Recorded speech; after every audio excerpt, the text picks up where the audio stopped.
Welcome back to Backyard Country Living. I'm Jeff. Boy, it's going to be a hot one today. 90 or plus, mid-90s maybe. Thought today would be a good day to talk about some maintenance tips and tricks that I learned when we did the 50-hour service on the KIOTI CK3510 SE. Just some general things. I've got some things setting here in front of the tractor, some of the products that I used. Not suggesting that anybody use these particular products. This is just what I chose to use and works for me. But you know, so just read your owner's manual, go by the guidelines that they recommend for whatever products you want to use, oil and hydraulic fluid, lubricants, that kind of thing. Anyway, we did do the 50-hour service ourselves, so that's my main goal in this video, is just to show you, what we did. If you got any mechanical knowledge at all, if you changed the oil in your car or truck or whatever, it's really no different. You should be able to do the maintenance on your tractor. I know it can get quite expensive taking it to the dealer to do some of these things. But anyway, we'll go up front and work our way back and just talk about some of the things that I think should be on your regular maintenance. So up front here, something that I think you should probably regularly lubricate, maybe when you do your grease fittings, which I think they recommend is every 10 hours, is also lubricate the skid steer mechanism here. Something that it's got a little spring down there and a rod that goes through a slot in the attachment. So I use this blaster, just a white lithium grease, but you can use anything, just regular grease, WD-40, oil, whatever. Just something to kind of squirt down in the mechanism here. You can see where the spring and the little rod that goes down. So that, when you pull these things up and down, they're not so tight. It can accumulate some dirt in there too, pine straw, different things. And so it doesn't hurt every once in a while and crank up your compressor and, just kind of blow those mechanisms out, get some of the trash and leaves or whatever may accumulate in there. But it's a good idea to lubricate those and keep them fresh. On front here, if you have a set of pallet forks, you would also want to lubricate the little bar here where the forks themselves slide, with the different slots here that you're able to adjust your forks. Just take some grease. I usually take like a little cheap paintbrush and just mop some grease on the little bar there. You can see it, that so when you get ready to move your forks, they slide pretty easily. I also use the same grease or WD-40 or something in your level indicator tube here. Just squirt a little bit right in the tube there, let it run down, just so when that tube's sliding in and out, it works smoothly. Moving on around to the grease fittings on the loader, I think it's very important that you keep those things greased. They recommend every 10 hours. It's nice to have a battery operated grease gun. This is a Ryobi. It's probably not as nice as the Milwaukee or the DeWalt, but it's not as expensive either. I think this was about 150-60 bucks, I believe, at Home Depot. It's 18 volt. I've used it about 5 times now. I have no issues with it. I'm still on the original charge on the battery. But it works great. It makes it an easy one-man operation where sometimes you struggle with a manual grease gun and trying to pump it and hold it on there. When using it, sometimes I don't know if you noticed that it might be hard to get the head back off of the grease fitting. I've even read stuff where some people actually broke off a fitting because it was so tight getting it back off. I don't know if you know, but in the end fitting here of most all grease guns, you can turn this in or out. And there are little fingers inside there that kind of go around the grease fitting itself. So it either makes those fingers contract tighter or expand as you turn this. So you might want to play with that on the end of your grease gun, and it'll make it work a lot better getting that on and off your grease fittings. Looking under the hood here up front, you've got your air filter. I'm not going to take it apart, but if you've got this tractor, it's a 2-piece design. You can take that out. Blow it out every so often. There's also like a little bleeder connector here, a little rubber boot. If you're doing a lot of dust work and everything, you can actually kind of squeeze that, and if there's any dirt accumulated that's trying to come out there, you can squeeze that and it'll fall out. And I also recommend, if you've got a blower, a battery operated blower or whatever, take it every once in a while and just blow out and under the hood here. Especially you want to keep your screen clean here. If you're doing a lot of bush hogging and stuff that's going to accumulate stuff in front of the radiator, you want to take that out and just blow it out and keep it clean. Keeping that engine fresh air will make it run a lot smoother or cooler. Something else that you should also check on maybe every 10 hours when you do your loader is your tire pressure. Especially you're doing a lot of heavy lifting, you want to make sure you keep the tire pressure at the right amount. I've read a lot of stuff where guys are having tires come unclenched off the rim and stuff, and that could be possibly because they're not running enough pressure. I think that the book recommends in this particular tire, the R4s, about 45 psi on the front tires, and some debate about the rear tires. From the factory, I think if they're not loaded, they recommend 41 psi. And I've read lots of different stories about the debate on if they're loaded, what do you run the pressure. Some people say it doesn't matter, the pressure's the same. Well, I don't know. These came from the dealer with about 18 to 20 psi in the rear tires. They are loaded, so that's about what I've tried to maintain. I think these have got somewhere between 18 and 20 psi in the rear tires. One other device that is handy when you're checking, especially the loaded tires, this is just a slime. It's an air water gauge. It's actually made to check tires that have fluid in them. The standard air gauge or the electronic ones, I don't think the fluid would do very well with those. It'd probably end up messing them up, corroding or whatever inside. But anyway, that's just something I picked up at Tractor Supply. Works good. Of course, in checking the rear ones, you want to try to get that valve stem towards the top when you're checking the air pressure. But I would definitely recommend checking that probably every 10 hours or so. Let's talk a little bit about the diesel fuel. You definitely probably should consider some kind of treatment in your fuel. These products right here are something I use. They're, again, not recommended that anybody use these. This is just something I did my research on and decided to go with these particular products. This one here is supposed to be to help the injectors, improve performance. So just put the recommended amount in your fuel. And this is, if you got a tank that you're storing your fuel in that it may sit for a while, I would definitely recommend this in your tank. I've actually seen that the diesel fuel now can accumulate a slime in the bottom of your tank, a sludge, and if you're pumping it out of a big tank like that you've been stored in, you definitely want to have some quality filter on there. You don't want to pump that stuff in your tractor. You're going to have major problems. But anyway, these two products, I will say that on my regens, the first regen was at 26 hours. The second one I believe was 54 hours or somewhere there, 55 hours, so almost very equal there. And that was about the time I started using this. I didn't use it right from the beginning. And then my third regen was at 94 hours. So the time between the amount of time on the first two regens to that last regen was almost double on the last one. So I don't know, is that a result of using these fuel products? I'd like to think so, but I don't know that for a fact. But maybe it's burning a little cleaner now. It's not accumulating as much stuff in the filter. The hydraulic fluid. Let's talk about that a little bit. Right here is your place that you check the hydraulic level, and then add your hydraulic fluid as needed, or once you change it, add it back in right there. That's something on the 50-hour service they recommend that you just change the hydraulic filters. You've got your transmission filter and then your hydraulics filter, which is what we did. They do not recommend, per the manual, that you change out the hydraulic fluid. But I've read a lot of stuff in tractor groups and stuff that said that they went ahead and changed it on the initial 50-hour service. I did not. But I second guessed myself after I didn't change it, and I read a lot of stuff that he talked about the whine that the hydraulics make on some of these hydrostatic tractors.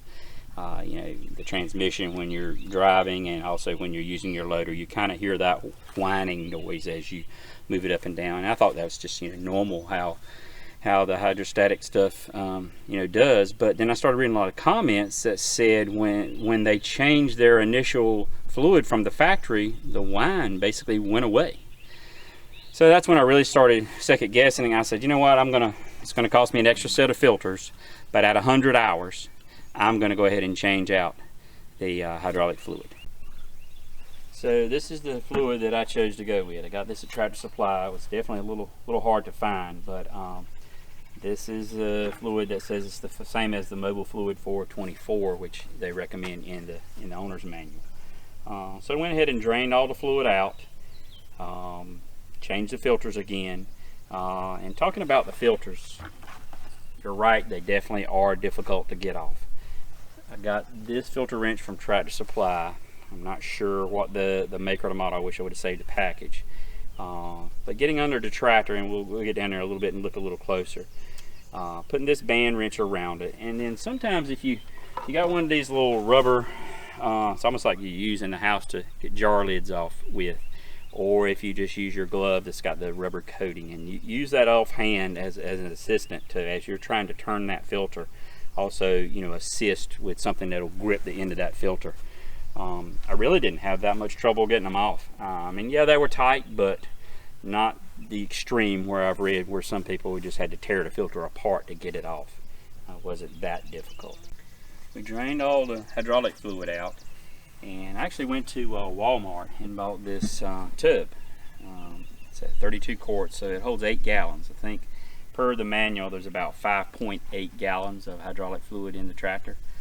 So you can't get a 5-gallon bucket under there to the drain. It's too tall, so you need some kind of flat tub. I didn't have anything large enough to hold that quantity, so instead of trying to change tubs or whatever, I just went and bought this, and so now this is designated as my hydraulic fluid drain tub. So sit that under there, loosen the plugs, and we'll get under in a minute and show you exactly where those are. So right here between the back tires, you see got an orange paint plug right there. That's the main drain for the hydraulic fluid. So that's one of the reasons, as you can see, you don't have a lot of clearance there. So I got the flat tub so you can slide in there. You know, 5-gallon bucket or something like that wouldn't even be close to fitting in there. But that works out great to drain that fluid. There is a magnet on that plug, so you want to take, you know, clean anything. I did have just a tiny little bit of shaving. I think it's pretty normal, you know, from your break-in to have a little bit of debris on that magnet, so you want to clean that off. There's also, I don't know that anybody knows, right here, this little orange plug right here, this little housing right here is a part of the 4-wheel drive assembly here. You're going to have a little bit of additional fluid left in here. I don't know, probably maybe 2 cups or something like that worth. But if you want to get all that hydraulic fluid out, you also need to take this plug out right here and drain what's in this housing right here. So something that the owner's manual does not tell you. And the owner's manual in some cases like shows this plug on the side of the transmission back here. So I don't know if that's, you know, the owner's manual hasn't been updated. This is a 2021 model. So yeah, they could do a little bit of work on updating the manuals for that. The orange filter that you see over here is for the transmission, and then pretty much right straight across you've got the other filter right here. This is actually the hydraulic filter, so you're definitely going to, you know, want to change both of those. I did get the filters from the dealer. Try to stay with the factory filters to make sure, you know, no warranty issues or anything like that. But anyway, once we drain that oil out, and then you put the plugs back in, I'll show you when we come back, get from under the tractor a couple of little funnels that I use that come in handy with the hydraulic refilling for the hydraulics, and also for the oil. So we'll look at that in just a second. So once we got all the hydraulic fluid drained out and got all the plugs back in, the manual states that 5.8 gallons is the amount you need to refill. So picked up this little jug right here, actually from Walmart. It's a 6-quart, so 1.5 gallons. It's got the markings on one side here, got a little flexible funnel. That's a handy item in refilling some of these things, because, you know, it's a little difficult to hold that 5-gallon bucket and try to pour it into a funnel and you know, spilling it everywhere. If you just dispense it into this first, and it's got the flexible funnel, works great, and you can measure it, you know, right down to the you know, ounce or whatever with this thing. So that's just a little handy item that works for that. But we put the 5.8 gallons in, cranked it up, you know, let it cycle through the filters, checked everything, you know, everything worked fine. Pulled the dipstick, we were well above the level mark on the dipstick. And I'm like, wait a minute, we just put what the manual recommended. But I probably did not think about all the fluid that are left in the hoses. So, you know, there's miles of hydraulic hoses on this thing. So, ended up draining out, I think, 2 quarts, and then I'm still at the high mark on the level indicator now. So keep that in mind when you're changing. Actually, that little front plug you saw down below in that little housing, I used that as a drain to drain some of the fluid out rather than taking the big one out, you know, and then just pouring out everywhere. So that works good if you need to take some out. But definitely keep that in mind. I want to say it was more like 5.3 gallons that I actually put back in it, and I assume that's just because of what's in the hoses that you can't get out. But anyway, after getting all, you know, the hydraulic fluid back in, I've run it now for, I don't know, maybe 6 hours or so. The whine that was significant with the hydraulics, I mean, it's practically gone. So the comments the guys were making in the tractor groups and stuff were absolutely right. Now, I don't know if it's a specific fluid that you use, whether it makes a difference in whether the whine goes away or not. I showed you earlier what we used. I don't have a clue, but I know it is significant difference. I'm not going to say it's absolutely 100% gone, but I'm going to say 90%. I don't even notice it now using the loader, the hydrostatic, the 3-point.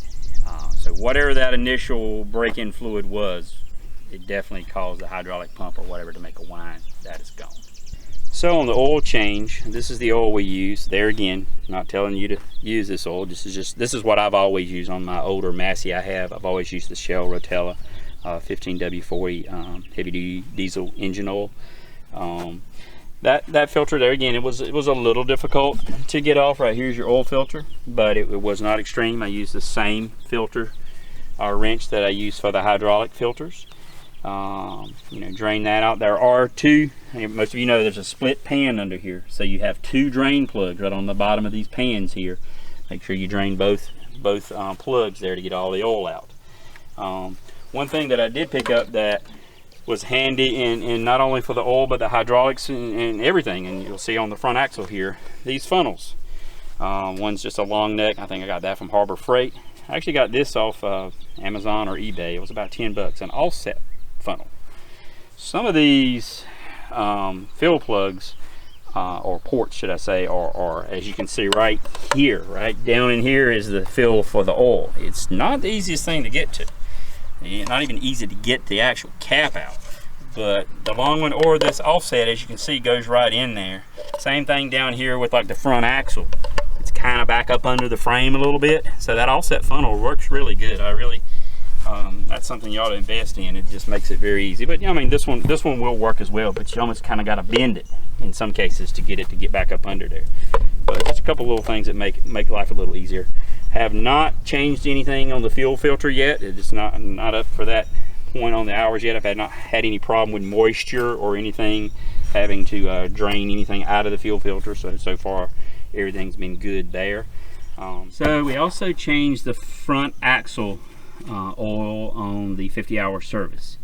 Some people said that if you leave that, I guess it's a really thin oil that they use initially, you could start having leaks around the four-wheel drive seals and stuff. So we went ahead and drained that out. You've actually got 3 drain ports, and there again, I do like the fact that they usually put some orange paint or something on anything that's a drain. So right here on the right side of the front axle, you've got a drain plug here, and then at the bottom of each of the wheel area here, you've got a drain for each location there. So you want to make sure you hit all those drains and get it all out.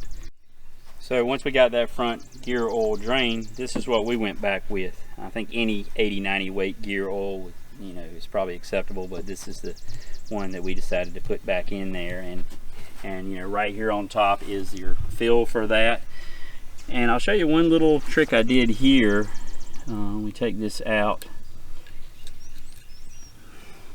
You know, here is the.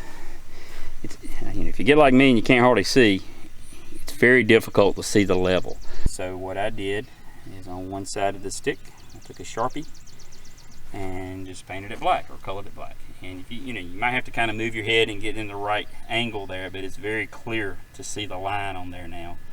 I've seen where some people paint them. That's probably just as well, but just to give it some kind of contrast, so you get it in the right light, it's easy to see. I also did that on the rear hydraulic.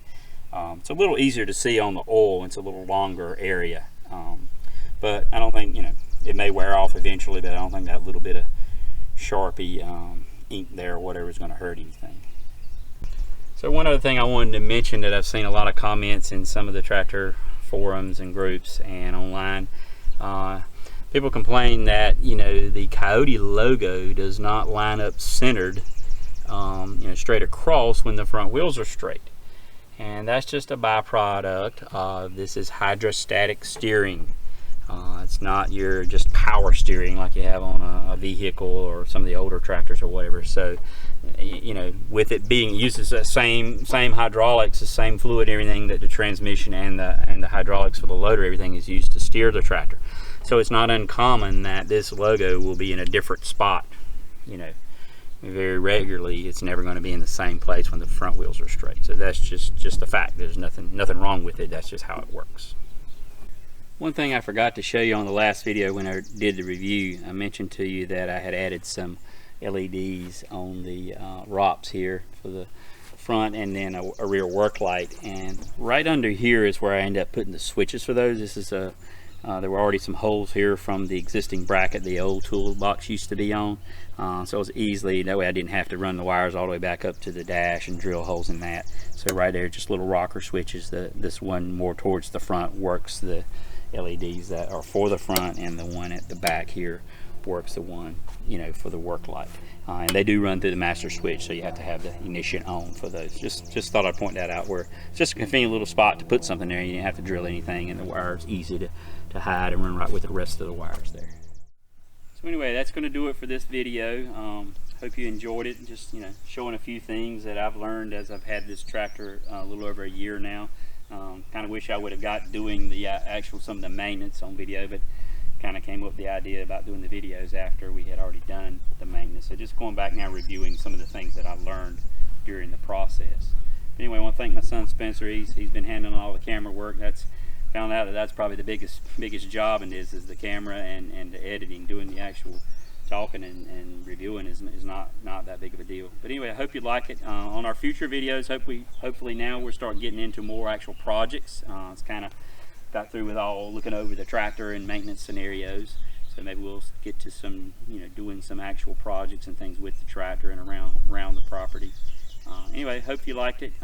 So give me a thumbs up, maybe click that subscribe. Hope to start building up some viewers and continue to do this. Anyway, enjoyed it. See you next time.